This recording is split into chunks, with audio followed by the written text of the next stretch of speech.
way we stop this is not merely to look at our members of the New York City Police Department, but the name of the game is how do we ensure our communities are safe by providing a safe place for our children. Bad people leave our streets when good people take control of their streets. And as a community, we cannot have public safety merely by staying behind our closed doors. It's when we come out like this, when we come together and turn our street corners into gathering places, particularly now that we're moving into the summer months, we should be extremely creative on having those nights out when we spend days of engaging our young people, allowing them to meet each other, allowing to displace the criminal element that can take over a community. We have seen this before. Starting my policing career in the mid-'80s, I remember what these communities looked like, and we turned the corner and we're not looking to go back. And so I want to encourage you to use this moment as a moment of coming together as a community. And I want to be a part of that. I'm sure both our district leaders and our councilmen, we want to be a part of that. We want to come out and utilize the lobbies of these buildings, the stoops, the porches, the corners, as good people come together and gather and show that we're not going to be intimidated and we're not going to be afraid. It's not about relinquishing our ability to feel safe in our community.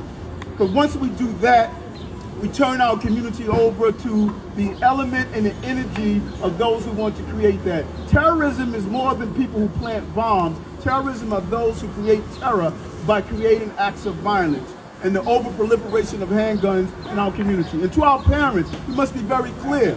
We have to go through our homes. Before the illegal gun makes its way on the street, it is under someone's mattress. It is in someone's knapsack. It is in someone's bag. We have to have a personal responsibility to make sure that illegal guns don't make it into the street or get in the hands of our children. NYPD is doing an awesome job. There is a major terrorism threat still in this country and has depleted a lot of our manpower. And so it's up to us as citizens to re-engage ourselves in the act of public safety. Good communities are not bought, they're built by dedicated, good people of a community, and you are part of that good people and the good energy that is needed to make this community safe. And you have a partner here, not only in Borough Hall, not only in the City Council chamber, and all of your elected here are all about making sure our community is a safe place to raise healthy children and families. And I want to be a partner with that, and I'm sure the councilmen and our district leaders share that commitment to do that. So from this day on, this is not a one-time event. We should spend the next couple of days organizing on how we're going to go towards the summer of creating a safe space for our families and children in this borough and in this community. Thank you very much. We are here, obviously, for a sad occasion. So before, we're actually in the 40th district, represented by my colleague, Matthew Eugene. My district ends in the middle of Forster Avenue, about a block away. And before, I was a council member for about 4.5 years. I worked up the block here with Flatbush Development Corporation. I was a housing director, and I ran a street outreach program for young people. So I want to say thank you to Flatbush Development Corporation and to Robin for putting this event together.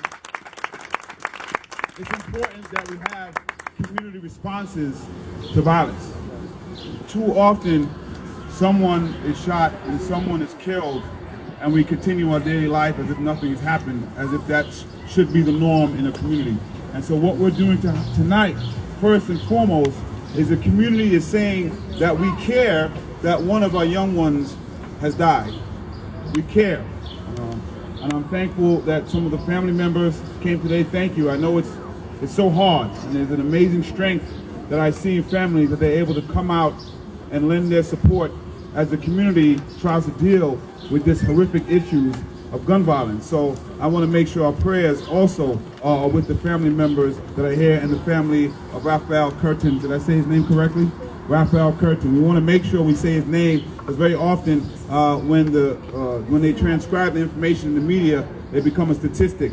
They become some kind of description other than a human being. Raphael Curtin, I believe 26 years old, 28 years old.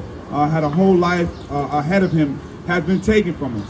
We also have to make sure that we let people know who are doing the shootings, that we are not going to just stand by while that happens. The community is going to demand more of them. So we have done a good thing by coming out here today. And as the borough president said, hopefully this is not the last. And hopefully it's important. I would hope that no other gun violence occurs. But if it does, we need to do the same thing. We need to have community responses. We need to have community patrols. We need to be outside talking to the young people. And everybody here can do something. There is, I would bet money that as you go to work or come back home, a group of young people that you pass by and say absolutely nothing to. We don't say good morning, we don't say good night, we don't say good afternoon. So I would implore us to begin engaging those young people who sometimes feel invisible, and invisible people tend to act invisibly. So please, let's start to do that. I do want to thank the 70th Precinct for helping us out with us here tonight. They are part of the solution, but they are only part of the solution. We have to play our part as well, as a community, as government. We have to make sure we are funding programs like Flatbush Development to do the work that I was doing on an even grander scale. If we leave it up to one agency, it will never get done. And who wants to live in a world where the only way we can feel safe is if there's 5 police officers on every corner? That's not the society that we want to live in. We want to make sure that we don't overburden them. It's unfair to them, it's unfair to us. I would like to, as I was speaking to the family members, pass on something they agreed that we can pass on in case any young people are listening.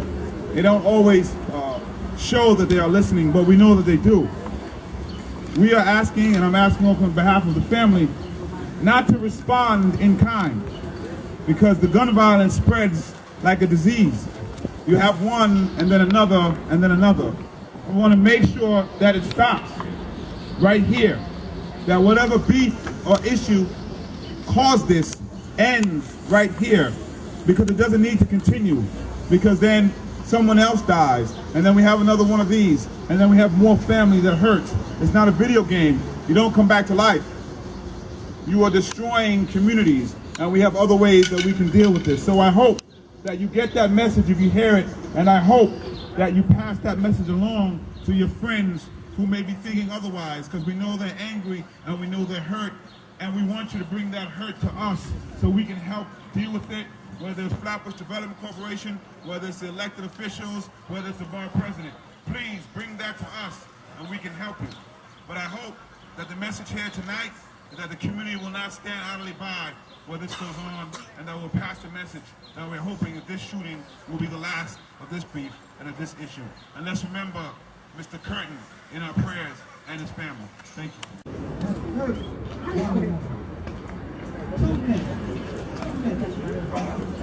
Well, this is just ridiculous. I understand that these were 2 individuals who knew one another. And just our community. I want to recognize a couple of people who were here. Judge Gerstein was here. I also want to thank the 70th Precinct. Judge Gerstein. And Judge Bob Miller. There he is. Sorry. Is a very desirable neighborhood. If you read the New York Times and New York Magazine, people love to come in. This is not typical of Business Park. All of us. Giovanni was involved in community affairs. Matthew Eugene was involved in youth in Flatbush on Beverly Road and Holy Innocents. My colleague from this area is involved in 78th Precinct Community Council. I taught at Walt Whitman Junior High School and at Erasmus. Mr. Curtin, the young Curtin could have been very well in my school, possibly because of problems. Do not hold it back. Do not whisper to your neighbor. Contact community affairs. They are looking for it with special foresight. And this kind of thing, we worked too hard since 1970s for this community to come up, and we can do better. It deserves better. And I thank the precinct, the Flatbush Development Corporation, and all of you for coming on the very short notice and demonstrating that you really care and you're willing to act on it. Thank you all very much, and God bless you. MIDWOOD-FLATBUSH Village. They're taking the lead, and GMAC and OBT. So tomorrow, it's actually in the 67th, sorry 70th guys, but in the 67th, the Not in My Hood March is an annual march from 12 to 3. We don't only march, we march the young people to a resource fair where we'll have applications for jobs and other resources. So if you're able to come out, it's at noon. We'll be meeting at mile 11, and what's the address? Monique? What's the address? Monique? Oh, begin here. Starting at mile 11 on the corner of Ralph and Tilden Avenue, we'll be marching to Flatbush Gardens on Forster Avenue. It used to be known as Vanderveer.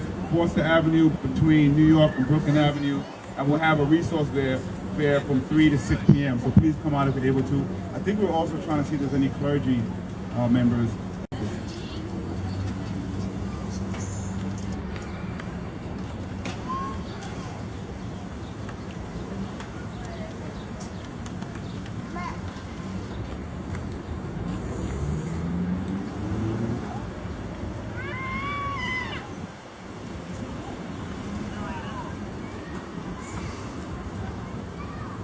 Thank you, and then I'm going to ask if everyone can, with me, just repeat his name. We'll do that maybe 3 times. I don't want people to forget who he was and a member of the community. Sometimes we let that name disappear. We want to make sure that the family understands that we care about the members of this community. So just say with me, Raphael Curtin. Raphael Curtin. Raphael Curtin. Raphael Curtin. Thank you very much. And may he rest in peace. May he rest in peace. Again, I really want to thank everyone for coming out, and I hope that this is the first step.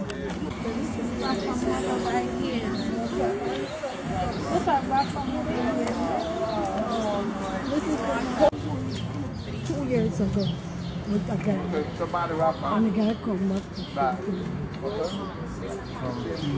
2 years ago. The guy was caught with a store. That has very good cold. You gotta get them. Steph Curry. Right. Get them.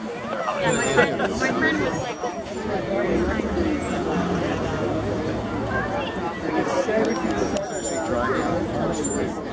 Yes.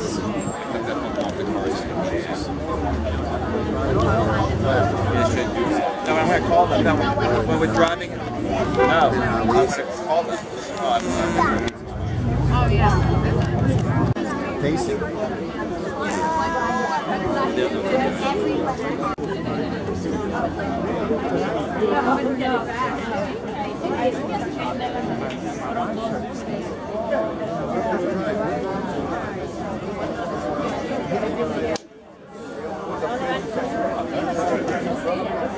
Coming out tonight.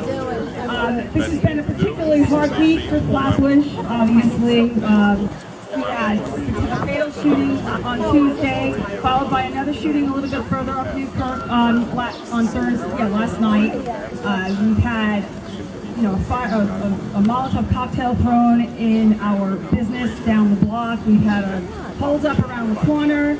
This has really been a really tough week for Flatbush. And I think the idea for tonight is we need to take back our street. Really coming together as a community. We don't want our community to be landmarked by having candles on the ground and murals and having our children walk by and say, what's that? And why are we having a signal that our community is in despair? We don't want our community to be having walls dedicated to lives of people who lost their life to some form of senseless violence. And bullets do not discriminate. Not only do they, when they hit the target of the intended person, that path may stop, but spiritually, it rips apart our entire community. And it's put fear in the place of the prosperity that we're looking for. And as a former member of the New York City Police Department, I know what it is to knock on the door of a family member and say that one of your loved ones